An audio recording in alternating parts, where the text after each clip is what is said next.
Está en línea Sandra Pita, la saludamos. Sandra, ¿cómo estás? Buenas noches. ¿Qué tal? Buenas noches, ¿cómo están? Bien, muy Saludos bien. a Bueno, todos. veníamos hablando de esta ida y vuelta de la misma funcionaria, ¿no? Carla Bisotti diciendo ayer, estamos pensando en usar un solo componente de la Sputnik. Hoy la misma Carla Bisotti diciendo es necesario usar los dos componentes, no retractándose. En ningún momento dice me equivoqué ayer, no. Es necesario usar los dos componentes. Explicaba como si el error de ayer hubiese sido de alguien más. ¿Cómo ves vos estos idas y vueltas del gobierno en lo que tiene que ver con la vacuna? Bueno, es muy preocupante desde la decisión de usar una vacuna, de comprar una vacuna que está muy floja de papeles, hasta estas idas y vueltas que realmente no generan ningún tipo de confianza, ¿no? Porque cuando para que la población acepte una vacuna, que en realidad todas estas son vacunas que están en etapas experimentales, pero que muchas de ellas ya tienen resultados como para decir, bueno, el beneficio que obtenemos con estas vacunas es superior al riesgo que corremos, que se puede llegar a correr por algún efecto adverso o por otra situación.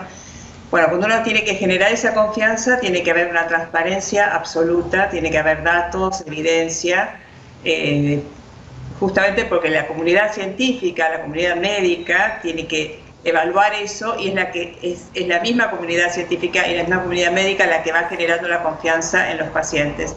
Todo eso no existió en este caso, y además a mí me asombra tener, mismo dentro de grupos científicos en los que yo participo, ver que hay personas que aparentemente que tienen muy buena formación, pero que aparentemente esto no lo están percibiendo. Y eso a mí me preocupa muchísimo, Ujú. porque son profesionales de larga data que yo consideraba respetables, ¿no? ¿Te preocupa, Sandra, que se haya ideologizado la vacuna? Porque digo, incluso hubo hasta cierto triunfalismo en ir a buscar la vacuna como un halo de épica o de relato frente a algo que no deja de ser el inicio, el puntapié inicial. Digo, en muchos otros lugares del mundo se habló con una prudencia absoluta, incluso se manejó mucho, con mucha cautela la información que se le da a la población, porque es alimentar expectativas. ¿Te preocupa que incluso dentro de la comunidad científica haya cierta politización o ideologización? Sí, sí, eso es lo más preocupante de todo, porque uno no puede ideologizar una vacuna. Ya desde el primer momento, si uno decía vacuna rusa, la aclaración era no, estás estigmatizando a los rusos. Y bueno, entonces uno decía, bueno, la vacuna del Instituto Gamaleya. Ah, pero entonces es un instituto que tiene premios Nobel, que en realidad no los tiene, pero no Ujú. importa, porque eso sería lo de menos. Es decir, acá no estamos hablando de instituciones con premios Nobel. Y todo se fue ideologizando muchísimo, y eso es muy preocupante porque la ciencia son datos, es evidencia científica, son debates permanentes donde vamos discutiendo y debatiendo. Por ejemplo, se está debatiendo en el mundo si hay que espaciar las dosis de otras vacunas, ¿no? Si conviene espaciarlas, si no, hay países que están tomando distintas determinaciones, pero siempre con datos, siempre con evidencia, siempre con un debate serio y sano y honesto. Y yo acá creo que cuando se metió la política partidaria o la ideología, el debate dejó de ser sano y dejó de ser honesto y pasó a ser algo muy turbio, ¿no? Como muy manchado, muy manchado. Y a mí me preocupa porque es como que Argentina se ha transformado en un país donde, por ejemplo, un día alguien sale y dice, vamos a hablar del sexo de los ángeles. Y bueno, entonces la respuesta es, los ángeles no existen, ya está. Ahí ya queda cancelada, o el debate ya no se da. Y uno a la semana empieza a escuchar a gente opinando sobre el género de los ángeles. Y uno dice, pero si uno ya dijo que los ángeles no existen. Ujú. Entonces se entra como en una espiral donde se empieza a discutir cosas bastante delirantes, Claro. ¿no? Sí, pero eso es grave, y Sandra, me gustaría también cruzarlo a Santiago Kovatlov sobre esta última reflexión, porque me parece el pie perfecto para Santiago. ¿Cómo se hace para debatir de manera sana en un país donde se discuten o se relativizan los hechos? Santiago, Bueno, buenas noches. Buenas noches. Es un gusto estar con ustedes y escucharla a Sandra también. Creo que si uno repasa lo que ella dice, está evidenciando que la politización de la ciencia termina desbaratando el valor de la verdad que produce la investigación. La investigación tiene que estar al servicio de la coherencia respaldada por la experiencia. Una hipótesis se desarrolla de tal manera que los resultados de la investigación que se lleva a cabo evidencian verdades que no están sujetas al punto de vista de un interés sectorial, sino que contribuyen al conocimiento de la realidad. Ahora, cuando uno no quiere conocer la realidad, la inventa. Aquel dicho famoso de Locke, si la realidad no coincide con mis palabras, peor para la realidad. Pues bien, es esto lo que estamos viendo, que el desprecio por la ciencia solo responde a la necesidad de asegurar el poder político al precio del conocimiento fundamental que en una circunstancia como esta, cuando prepondera esa actitud demagógica, no queda más remedio que concluir que se está jugando con la vida de la gente para poder sostener el poder al precio que fuere. Es decir, que el costo ético de lo que ella está describiendo es gravísimo, porque está diciendo: o ustedes ponen la verdad al servicio de lo que me importa, o renuncian a la investigación y al conocimiento. Un país que procede de ese modo no tiene porvenir, solo tiene pasado. Y que tanto en lo que ella ha dicho, como lo que manifestó Margarita Stolbizer, como lo que dijo Luis Miguel Echeverre, prepondera una misma preocupación, que es la de un discurso errático que prueba que lo impulsivo, lo improvisado, puede más que lo reflexivo y que la responsabilidad de gestión. Sandra, este sí. discurso... Perdón. No, por favor, termina. Solo quería decir esto, que improvisar no es gestionar. Por lo tanto, ¿qué es lo que estamos viendo? Una política espectral, sin programa, sin proyecto, que concibe el poder como la expresión primordial del predominio de un sector que ni siquiera tiene argumentos para respaldar a quien le brindó el poder. La única que no miente aquí es Cristina Fernández de Kirchner. Ella sí dice lo que quiere, pero lo que quiere no se ve necesariamente expresado por lo que el presidente hace. Por lo tanto, el golem desobedece a quien lo creó. Sandra, te quería preguntar, de acuerdo a lo que decía Santiago de la gestión, ¿cuáles los datos que vos tenés? ¿El gobierno está escondiendo información a la oposición y a los periodistas que se la piden? ¿O el gobierno se va encontrando en el camino de buscar la vacuna con la información, ¿no? Porque apareció, por ejemplo, lo de que Putin no se iba a vacunar porque era mayor de 60 años, y recién ahí, en una conferencia de Putin, y recién ahí nos enteramos, por ejemplo, en Argentina. Parece que se van tropezando con la información. ¿Qué datos tenés vos? Es difícil decir eso porque, por ejemplo, esa información yo la teníamos varios días antes, de principios de diciembre o antes se sabía que la vacuna todavía no había sido autorizada para mayores de 60. Entonces a mí me llamó la atención que simplemente por los dichos de Putin ellos se enteraron.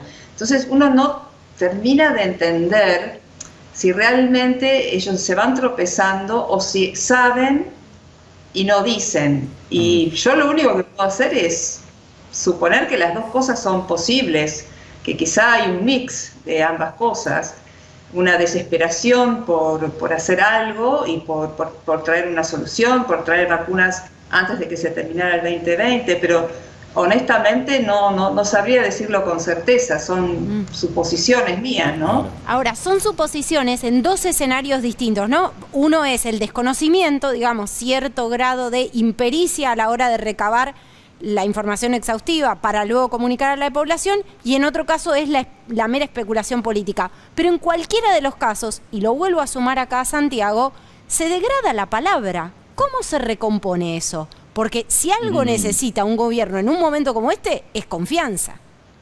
Mire, la palabra solo puede ganar confianza cuando es sostenida mediante dos mecanismos básicos, que son la coherencia y el poder de persuasión. Sin coherencia, el poder de persuasión se transforma en demagogia. ¿La coherencia qué es? Es la capacidad de consensuar un criterio con todos aquellos que, mediante su apoyo, permiten refrendarlo como el mejor camino para poder expresar un enunciado determinado, una idea determinada, una convicción determinada. Entonces, ¿cuándo se devalúa la palabra primordialmente?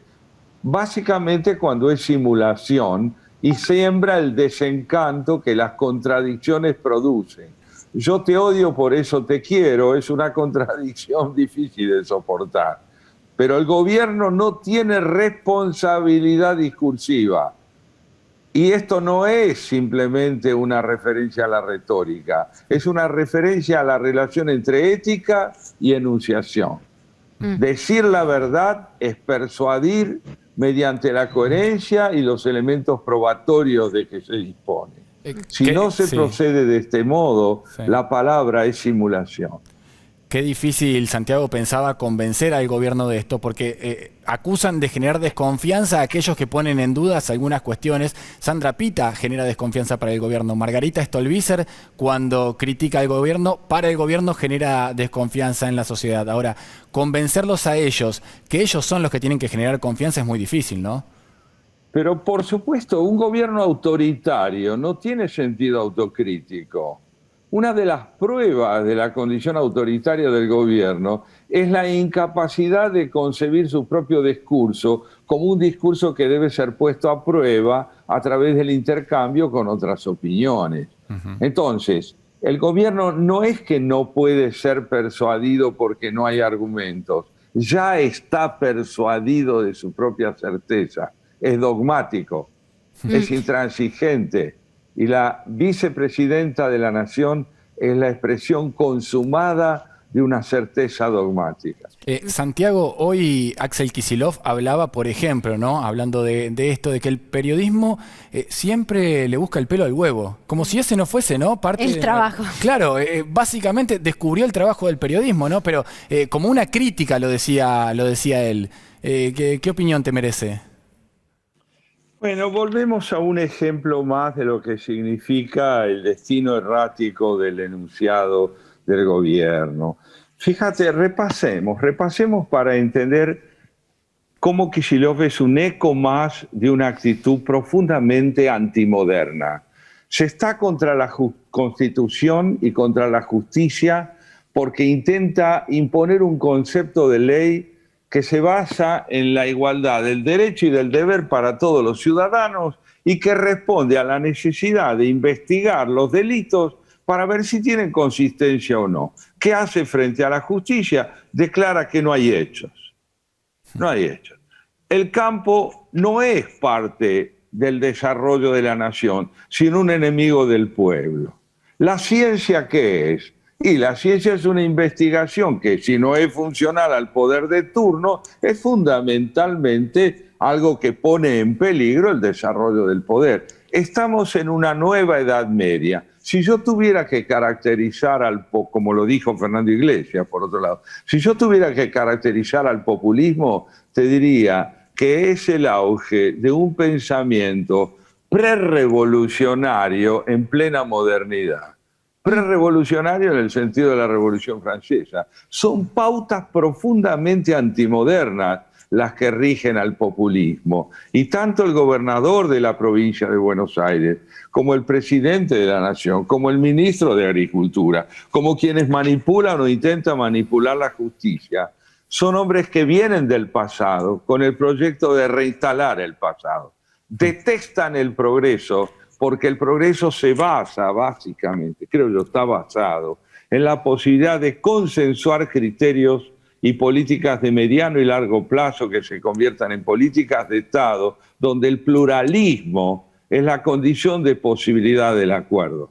Todo lo que implique acuerdo con el otro en tanto no es como uno, es riesgoso para sustentar cualquier autocracia. Y me parece a mí que en eso estamos. Desgraciadamente no corremos el peligro de que este gobierno nos lleve hacia el futuro.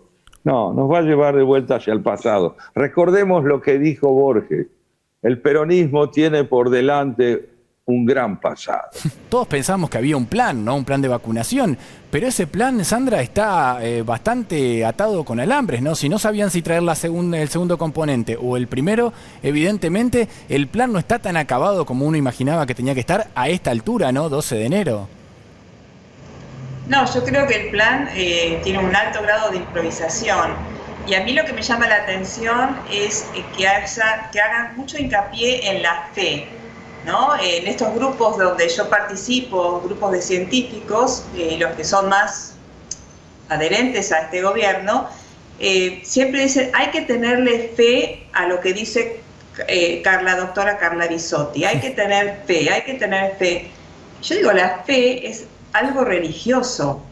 Acá no se trata de la fe. Es más, en un grupo me puse tan mal que les dije que se parecían a la secta de Jim Jones, es decir, van a tener tanta fe que van a aceptar cualquier cosa sin crítica y eso que acepten va a ser un daño profundo a la salud pública. Yo nunca dije que la vacuna rusa fuera o no fuese buena. Puede ser extraordinaria, pero sin evidencia científica es muy difícil decir una cosa o la otra. Y es increíble como los que estamos en esa postura seguimos insistiendo sobre la evidencia científica y lo que recibimos es tenés que tener fe. Si vos tenés fe en otras vacunas, si tenés fe en los medicamentos, tenés que tener fe en esto, ¿no? En las vacunas, en las otras vacunas, en los otros medicamentos yo tengo confianza porque hubo todo un proceso de aprobación, un proceso de ensayos clínicos, de aprobación de organismos regulatorios de confianza, etcétera, que hacen que yo confíe en que eso es válido.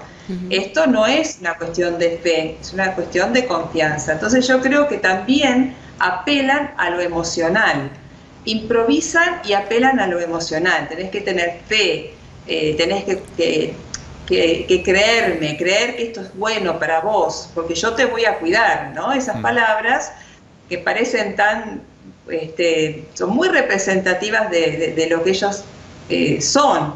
Te voy a cuidar, entonces vos tenés que tener fe en que yo te voy a cuidar. Me parece que todo se basa en eso y hay una enorme improvisación, con lo cual realmente no sabemos muy bien cómo va a continuar esto, si van a traer la segunda dosis, si van a traer más de la primera, porque todos los días cambian y aparentemente se olvidan de lo que dijeron el día antes, ¿no? Ya de por sí son todos términos muy técnicos, son cuestiones muy técnicas, ¿no? Sabíamos poco del COVID-19, aparecieron nuevas cepas, ahora tenemos que entender de vacunas y por supuesto uno quiere informarse para tener certidumbre. Ahora me pregunto, Margarita, porque en medio de todo esto hubo un desarrollo con Pfizer aquí en la Argentina, muchísimos voluntarios argentinos, supuestamente el país tenía prioridad, y finalmente se dijo que se exigían condiciones inaceptables. Desde la oposición se preguntan, se quieren nuclear para reforzar estos pedidos de información sobre por qué no se viabilizó el acuerdo con Pfizer, porque realmente eso quedó como en la nebulosa, siendo que algunos de los países digamos que lograron tener más dosis hicieron acuerdo con este laboratorio.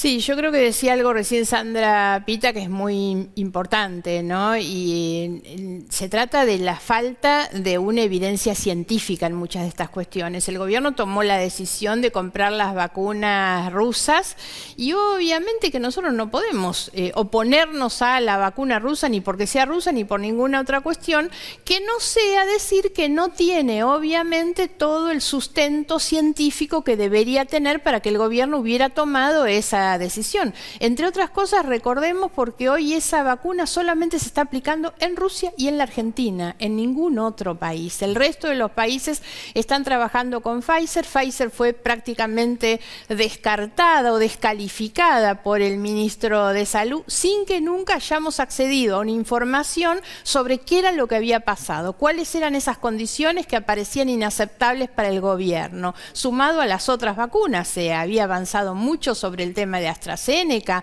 se había avanzado mucho sobre el tema de Oxford, pero lo cierto es que en la Argentina no hay una información. Yo creo que es imprescindible que se le reclame al gobierno, sobre todo desde los ámbitos institucionales, del Parlamento, una información precisa por sobre todas las cosas, pública, explícita, muy fundada sobre todo lo que pasa con la vacuna. Es un tema demasiado grave, demasiado sensible, como para que se trate con tanta superficialidad o de manera tan errática, con tantas idas y vueltas. Antes de despedirlo a Santiago y a Sandra, me quedé impactado por lo que contaba recién Sandra Pita y se lo quiero trasladar a Santiago Kovadlov. Grupos de científicos teniendo como un único argumento tener fe, Santiago. No sé si alguna vez lo imaginaste, pero imagino que no está mal, ¿no? Sí. No solo lo imaginé, esto ha ocurrido hace varios siglos, pero entonces la ciencia no era ciencia. La ciencia empieza a ser ciencia cuando la fe se reduce a la pasión o a la vocación por investigar. Ahí uno tiene que tener fe. Uno es un científico, entonces tiene fe en su vocación, se consagra a ella, pero no confunde nunca la consistencia de la pasión que lo impulsa a investigar, la consistencia de la pasión que lo impulsa a investigar, con la consistencia de quien, no dando pruebas de que le asiste la verdad, debe ser acreedor o merecedor de una confianza que compromete a la ciencia. Si le entregamos confianza o fe a quien no da pruebas de consistencia científica, estamos traicionando nuestra vocación, el amor al pueblo que debe inspirar la gestión política cuando de verdad es solidaria y democrática, y fundamentalmente la verdad, sin la cual no hay democracia, no hay prójimo, no hay ciencia y no hay palabra consistente. Uh-huh. Bien, Santiago, Sandra, muchísimas gracias por este contacto con nosotros. Muchas gracias. Gracias a ustedes. Buenas noches. Hasta luego. Buenas noches.